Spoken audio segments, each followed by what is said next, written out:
Hey everybody, welcome back to Weight Loss for Women Over 40. I'm your host, Nikki T. And today we're continuing our Confidence in Clothes series.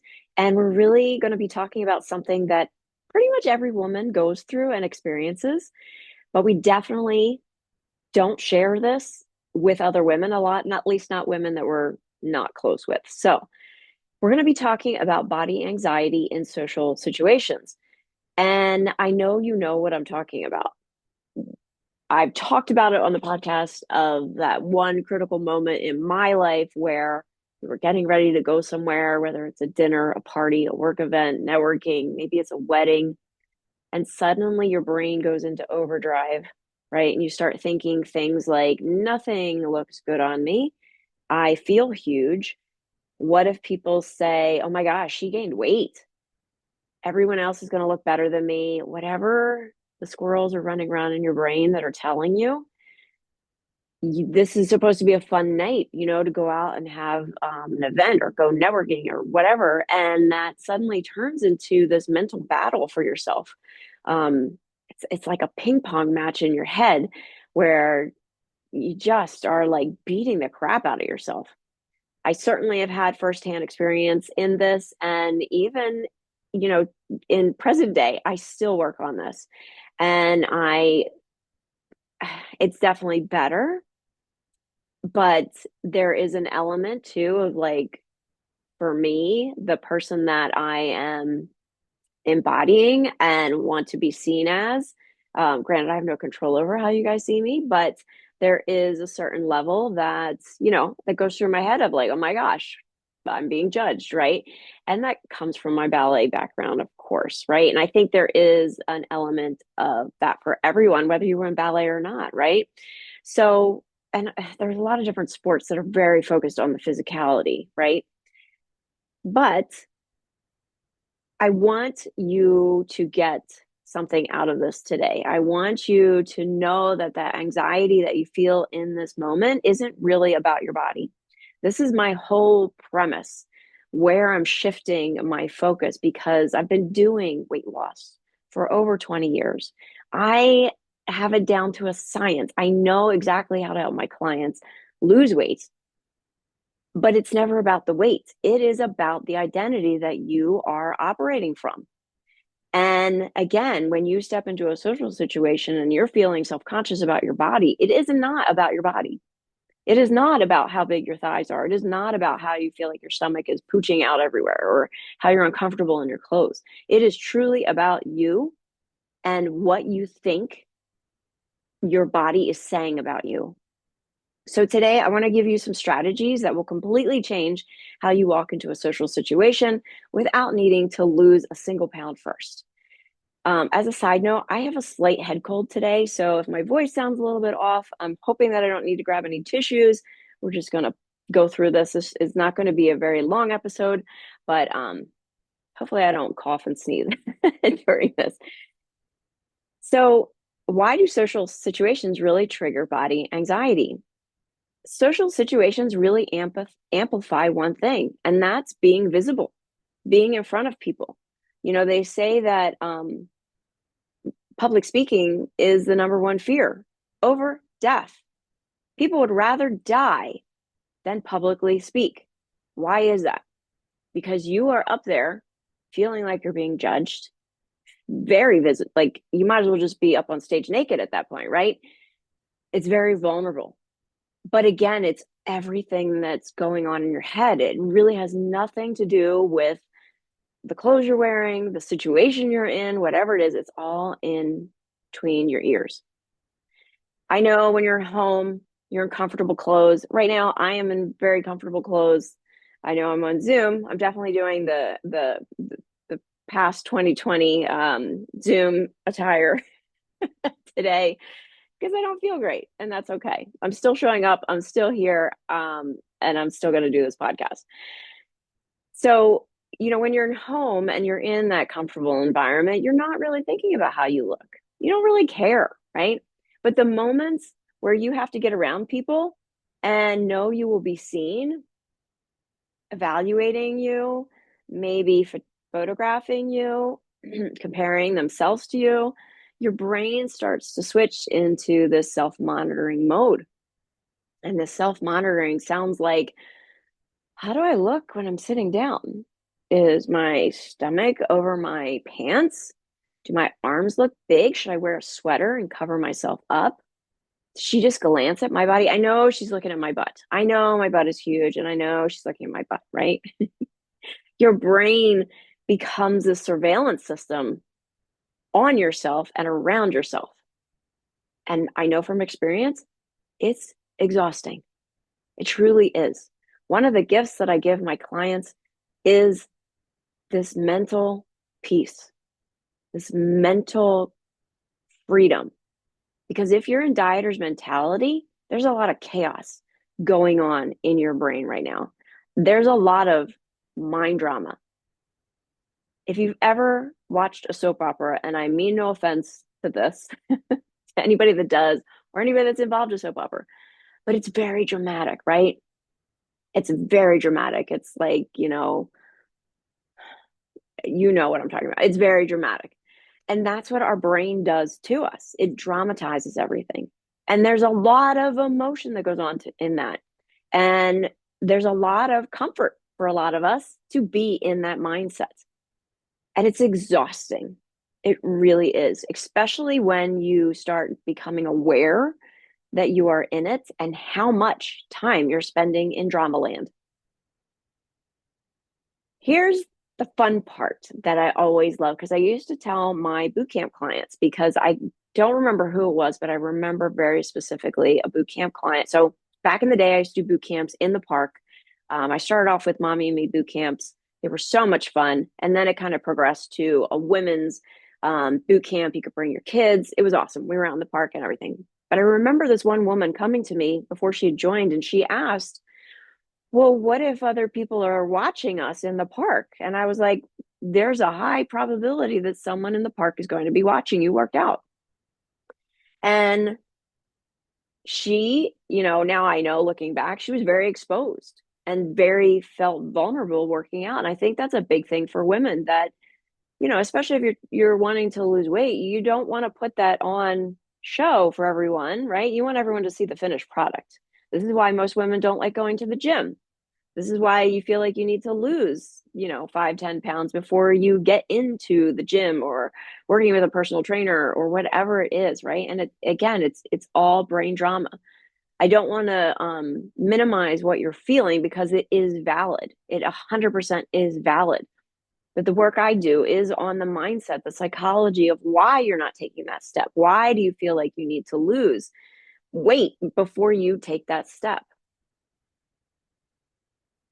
The thing is that everyone is doing the same exact thing.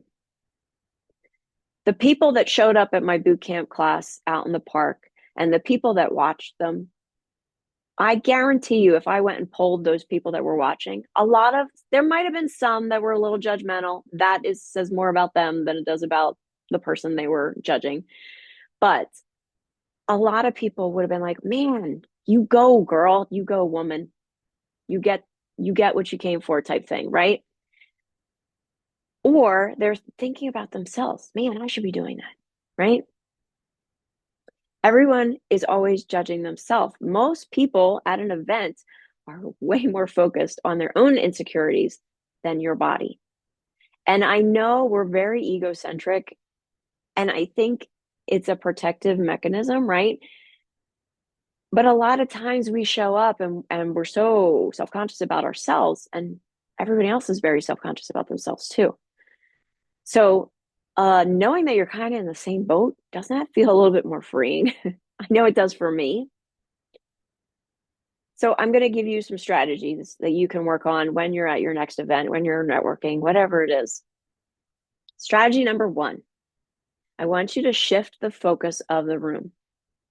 One of the biggest mindset shifts you can make is the room is not about you. This might sound strange, but it's incredibly freeing. Now, unless it's a birthday party for you or some big event where you are stepping on stage, it might be about you. That's okay too, right? But when you walk into a social situation focused on how you look, your attention stays locked on yourself. So even if you were to go into an event and it was all about you, confident women do something different. They walk in focused on connection. They notice other people. They ask questions. They listen. And the moment you shift from how do I look to who can I connect with? Who can I go say hi to that I haven't seen in years? Maybe you're at a wedding. Your brain stops scanning for your body for 5 seconds, right? You're taking the focus off of you and you're putting it on to other people in a positive way, right? Because it's very easy. I'm sure you could go in and start judging other people. Again, that says a lot more about you than it does about them, right? But confidence grows through engagement, not through self inspection. The second strategy I want you to try out is to decide your energy before you leave your house. Most women prepare their outfit before going out, but they never prepare the energy that they want to bring. So instead, they hope that confidence is magically going to appear because you think it's going to come from the clothes that you put on, the lipstick that you're wearing.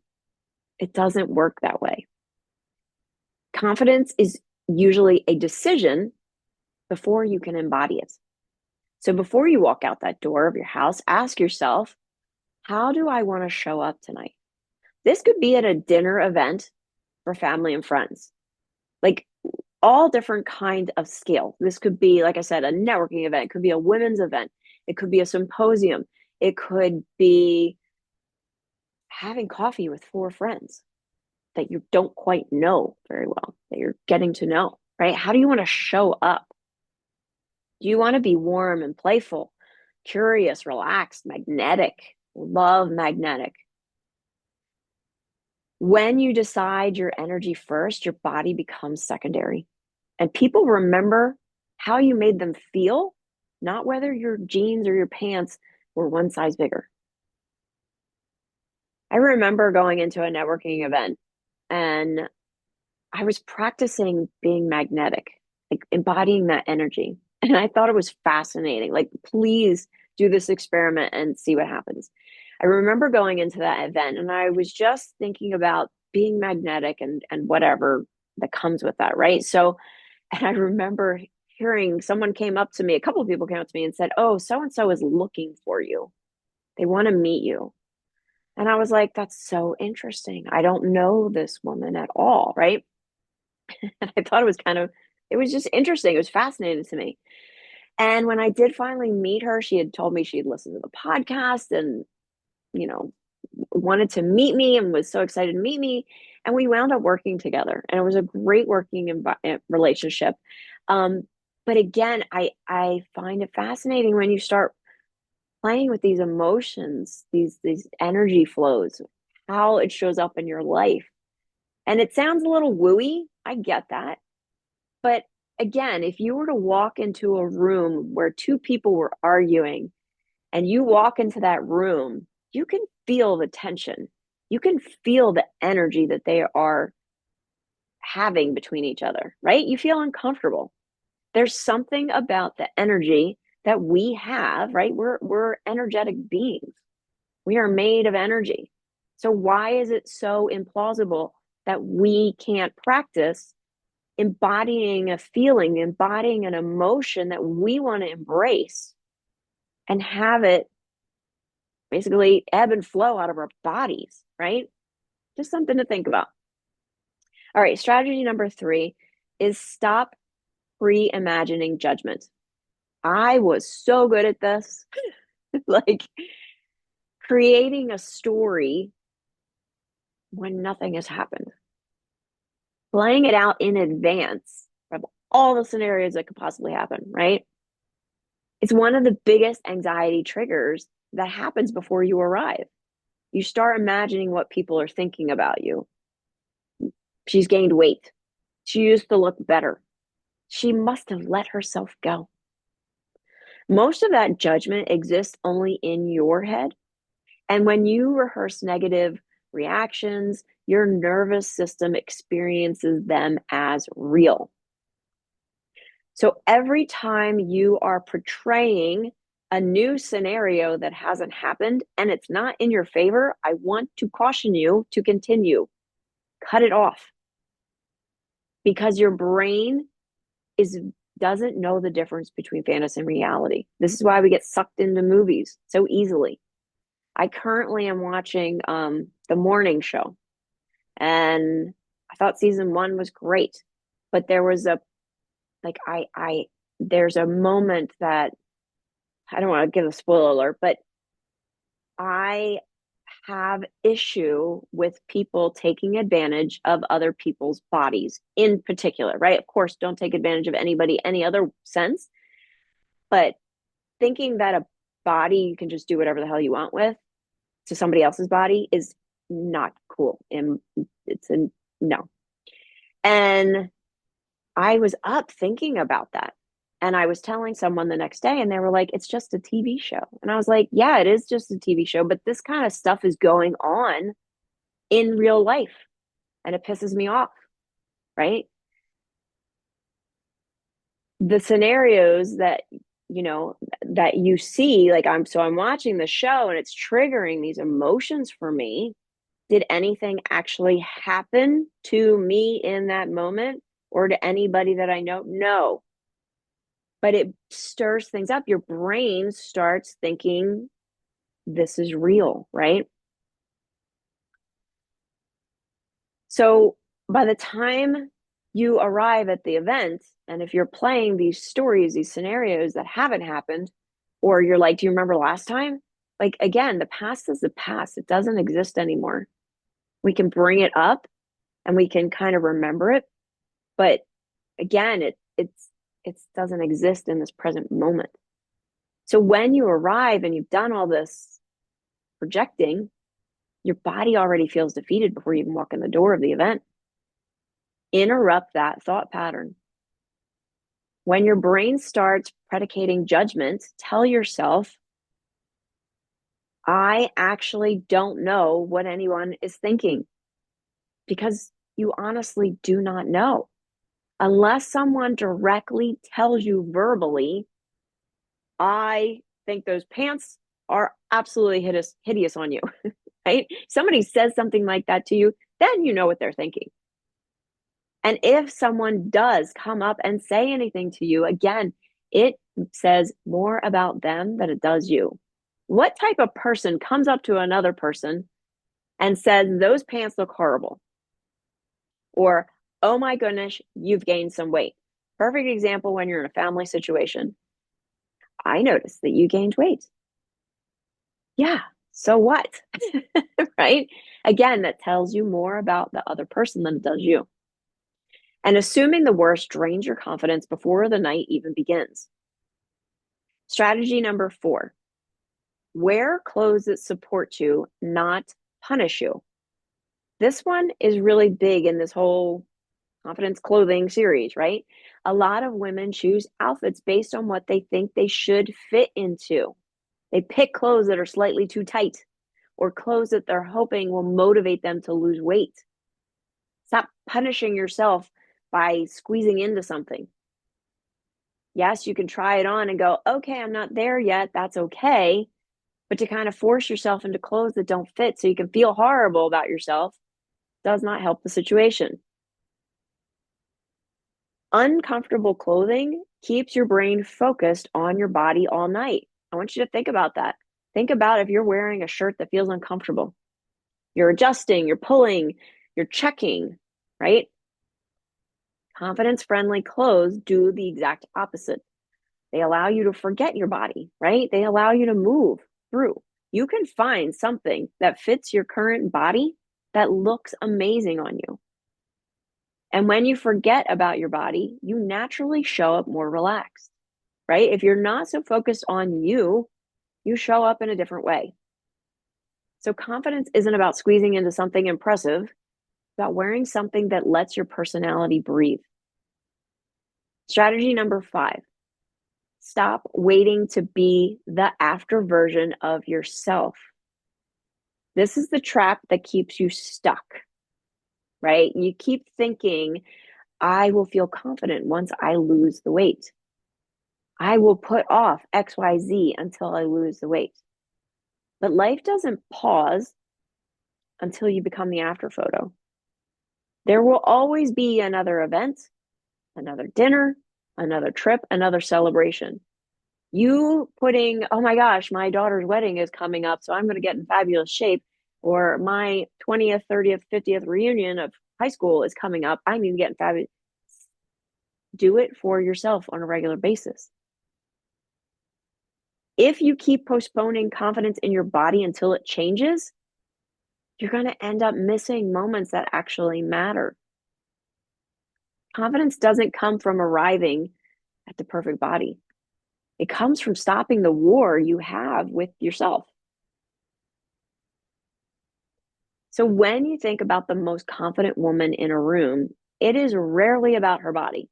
You may notice how she stands, right? Her presence, her ease, the way she carries herself, and the way she makes others feel.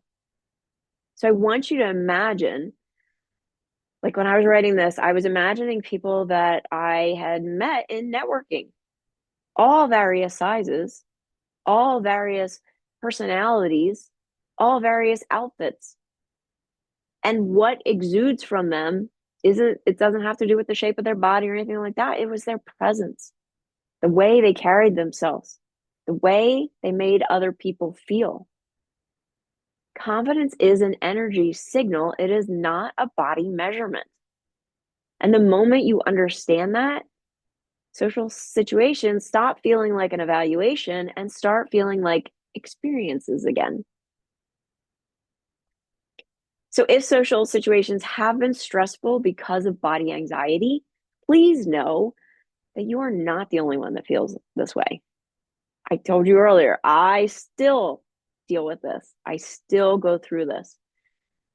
And I've been in mindset for quite some time. And that's not to say that, there's always going to be some sort of something that's going to come up. That's the work. It's because we're human. And there's nothing wrong with being human. There's nothing wrong with never getting it done, right? Evolving yourself, evolving your identity. The person that you are 20 years ago is not the same person that you are today. At least I hope not, right? You're not the only person that feels this way in this situation. But confidence doesn't require a whole different body. It requires a different relationship with the one you have. This, again, is the work I do with my private clients. It is never about the weight or what size you are or that tag in your clothes. It is about your mindset, the psychology behind what you are doing, the way you are wired. The best part is when you understand exactly what is going on in your brain and how to fix it. And it's not that anything is wrong with you, because if you are perfectly content and happy with where you are, you would not be listening to this podcast, first of all. If you feel called to have a healthier body, to feel more fit, to be able to do the things that you want to do, because again, it's not about being a size zero. It's about being able and going playing pickleball or going for hikes or playing with your grandkids or living another 20, 30, 40 years independently. The mindset part is the key. Once you get that and you work through what you're operating on, the weight loss will come naturally. I strongly, strongly believe that if anyone is carrying around extra weight, it is because they have some mindset work to do, or they have a unhealed wound that needs to be cared for. And don't get me wrong, there's some really thin people that also are carrying around a wound and need some healing too. So it's not just the weight is indicative of some sort of problem. But again, it's how you operate. It's what you think about that weight. I could have a person who weighs 140 who feels miserable about themselves, right? And wants to lose weight and all that. because she doesn't feel good enough. And I can have another woman who weighs the exact same, 140, who feels awesome about herself and just wants to see what her body's capable of. They are two different operating systems. And if you're listening to this, chances are you are in the first camp. You're the person that feels like they just need to be better. It's not about being better. It's about evolving you, your identity, who you want to be in this moment. Your body will catch up. So again, the goal isn't to walk into a room with the smallest waist. God only knows I used to think that way. Again, ballet was a big part of my life. And if you were tiny, really small, that was a good thing. I don't know if I shared this on the podcast, but I'll share it now. I remember sophomore year of college, I was, in the dance department. I was going for a Bachelor of Fine Arts. And that summer, I had my wisdom teeth taken out and I had lost 15 pounds because I was vomiting because penicillin was not agreeing with me. And so I came back into my junior year 15 pounds lighter. They were ecstatic. They were like, oh my gosh, you look amazing. What did you do? And I'm like, yeah, I've been vomiting for past 3 weeks, 4 weeks. I don't know, whatever it was, got more wisdom teeth out.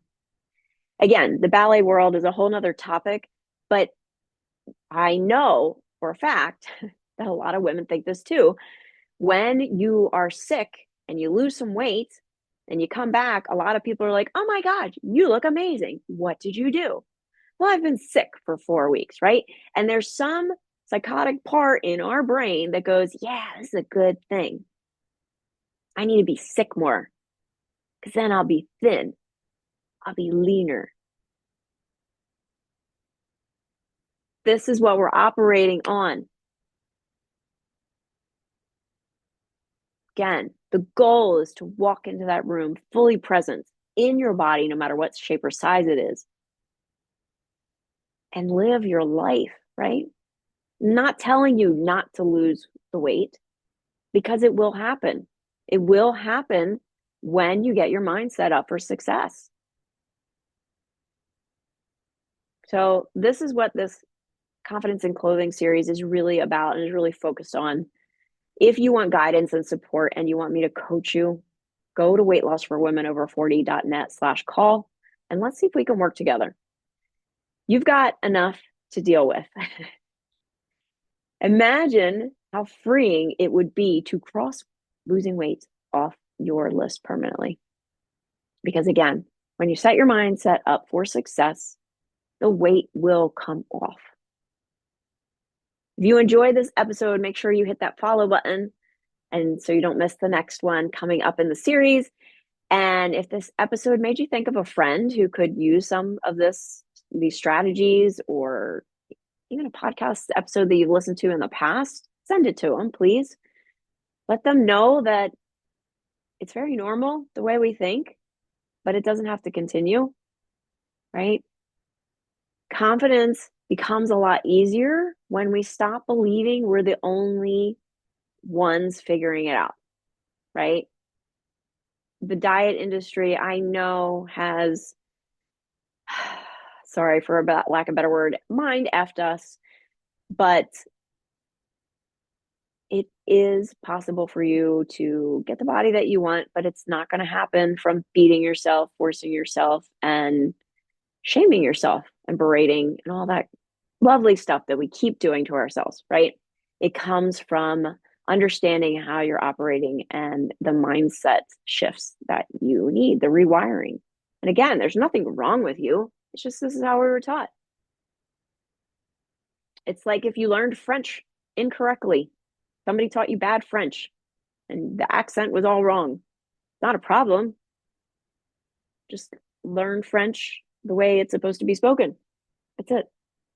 Right? No judgment here. All right. This podcast probably went a little longer than I thought. That's okay. I didn't have to blow my nose or cough or anything like that. Thought I was going to, but it's all good. All right. I hope you have a wonderful day and we'll talk to you in the next episode. Take care.